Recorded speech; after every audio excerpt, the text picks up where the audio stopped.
নমস্কার বন্ধুরা, তোমরা সকলেই কেমন আছো? আশা করি সকলেই ভালো আছো। তো থাম্বনেল দেখে তোমরা অবশ্যই বুঝতে পেরেছো আজকের ভিডিওটা কি বিষয়ে হতে চলেছে। তোমাদের জয়েনিং এর সময় কি কি ডকুমেন্টস লাগে এর আগে একটি ভিডিওতে আমি তোমাদের বলে দিয়েছি। এই ভিডিওটা হতে চলেছে তোমাদের জয়েনিং এর পর কিভাবে মেডিকেল হয় এবং জয়েনিং এর সময় তোমরা কি কি বিষয়গুলো ধ্যান রাখবে। জয়েনিং এর সময় তোমাদের মেডিকেলে কোনো সমস্যা থাকলে তোমাদের কি আনফিট করে দিবে সেই সব বিষয় নিয়ে আজকে আলোচনা করব। এবং তোমার মেডিকেলের সময় সেই ট্রেনিং সেন্টারে বা গ্রুপ সেন্টারে তোমাদের কোন কোন জিনিসগুলো টেস্ট হবে বা দেখবে সেটা নিয়ে আলোচনা করব। তোমাদের গ্রুপ সেন্টারে সিআরপিএফ এর যেমন তোমাদের গ্রুপ সেন্টারে তোমাদের ডাকবে, তো সেখানে তোমাদের ডকুমেন্টস ভেরিফিকেশন এবং তোমাদের মেডিকেল হবে। এবং যেমন সিআই হিসেবে আছে, সিআই হিসেবে কিন্তু তোমাদের ডাইরেক্ট তোমাদের আরটিসিতে ডাকবে। তো ট্রেনিং সেন্টারে ডাকার পর সেখানে তোমাদের কিভাবে কিভাবে মেডিকেল হবে, কোন কোন বিষয়গুলো টেস্ট করবে আমি সেগুলো বলছি। তোমরা ভিডিওটা লাস্ট অবধি দেখতে থাকো। আশা করি তোমার এই ভিডিও দেখার পর জয়েনিং এর পর তোমাদের কিভাবে মেডিকেল হয় এইসব বিষয় নিয়ে আর কোনো মাথায় চিন্তা থাকবে না। সিআইএসএফ এর তোমাদের আমি যেমন বলছি, সিআইএসএফ এর তুমি জয়েনিং ডেট ধরো তোমার 15 তারিখ দিয়েছে, তো 15 তারিখে তুমি সেখানে জয়েন করতে পারো এবং তুমি চাইলে 1-2 দিন আগেও সেখানে গিয়ে রিপোর্ট করতে পারো। জয়েনিংয়ে তোমাদের গেটে শুধু তোমাদের জয়েনিং লেটারটা দেখবে এবং তোমাদের একটা আইডি প্রুফ দেখে তোমাদের ভিতরে নিয়ে যাবে। ভিতরে নিয়ে গিয়ে তোমাদের চেস্ট নাম্বার দিয়ে তোমাদের প্লাটুনে তোমাদের থাকতে হবে। তো প্রথম যেটা উইক থাকবে সেটা তোমাদের 0 উইকে কাউন্ট হবে, সে তুমি গ্রুপ সেন্টারে থাকো আর তুমি ট্রেনিং সেন্টারে থাকো। তোমাদের 0 উইকে তোমাদের সেখানে তোমাদের ডকুমেন্টস ভেরিফিকেশন এবং তোমাদের যে মেডিকেল হয় সেটা হবে। তো ডকুমেন্টস ভেরিফিকেশনে তোমাদের কি কি হয় সেটা নিয়ে আমি তো অলরেডি তোমাদের ভিডিও করে দিয়েছি। তোমাদের মেডিকেলে তোমাদের কি কি জিনিসগুলো চেক হয় সেগুলো আমি এক এক করে বলছি, তোমরা অবশ্যই দেখো। দেখো তোমাদের মেডিকেলের সময় কিন্তু ডিটেল মেডিকেল হয়, কিন্তু জয়েনিংয়ের পর সেরকমভাবে আর মেডিকেল হয় না। তুমি যদি রিমেডিকেল দিয়ে থাকে তোমাদের ডিটেল মেডিকেল এক্সামের সময়, তাহলে কিন্তু তোমাদের সেই যে বিষয়ে তোমাদের মেডিকেল রিমেডিকেল দিয়েছে সেটা কিন্তু অবশ্যই সেখানে ভালো করে চেক করবে। যদি তোমাদের চোখে রিমেডিকেল দেয় তো সেটা কিন্তু অবশ্যই সেখানে ভালো করে চেক করবে। তো এতটুকু তুমি মাথায় রেখে যাবে যে তুমি যদি রিমেডিকেল খেয়ে পাস করো তো সেখানে কিন্তু তোমার সেই জিনিসটি একটু ভালো করেই সেখানে দেখবে। বাদবাকি তোমাদের মেডিকেলে যেরকম মেডিকেল হয় সেরকম না, ওখানে একদমই নর্মাল মেডিকেল হয়। 3 নম্বর বা 4 নম্বর দিনের দিন তোমাদের কিন্তু মেডিকেল হবে সেখানে।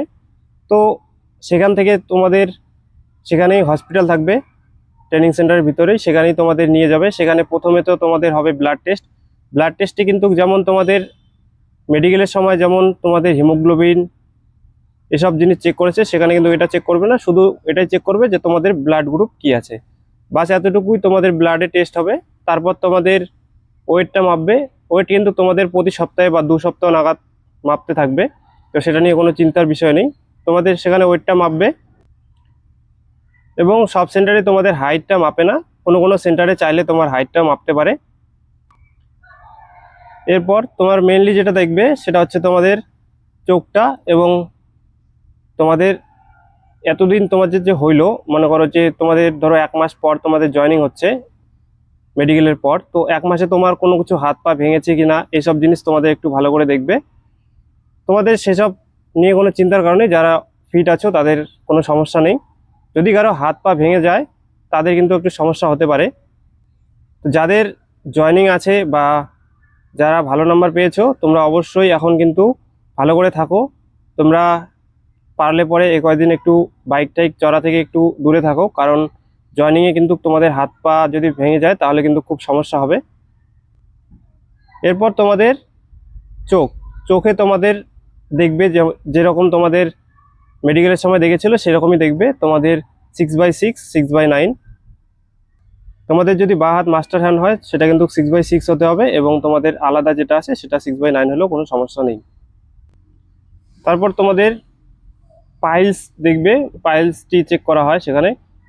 এর মধ্যে আমি একটা কথা বলি, তোমাদের যদি পাইলস থাকে ফার্স্ট স্টেজে যদি থাকে তোমার, তুমি অবশ্যই সেটাকে ওষুধ খেয়ে ঠিক করে নিতে পারো।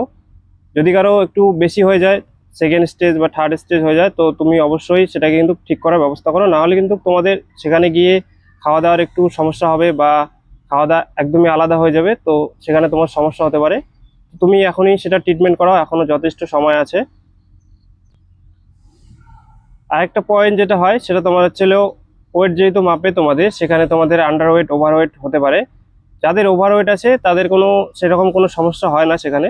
যাদের আন্ডারওয়েট আছে তারা একটু খাওয়া দাওয়া ভালো করে করবে, কারণ ট্রেনাররাও জানে যে যাদের ওভারওয়েট আছে তাদের কমে যাবে, এবং যারা আন্ডারওয়েটে আছে তাদের কিন্তু সমস্যা হতে পারে।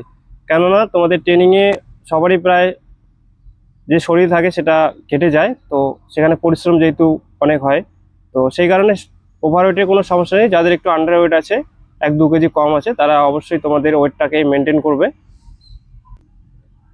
তো অনেকের মনে ডাউট আছে যে সার্জারি করেছি আমি কয়েকদিন আগে মেডিকেল হওয়ার পর, তো সেখানে কি এক্সটেনশন তোমাদের দিতে পারে? তো হ্যাঁ, অবশ্যই দিতে পারে।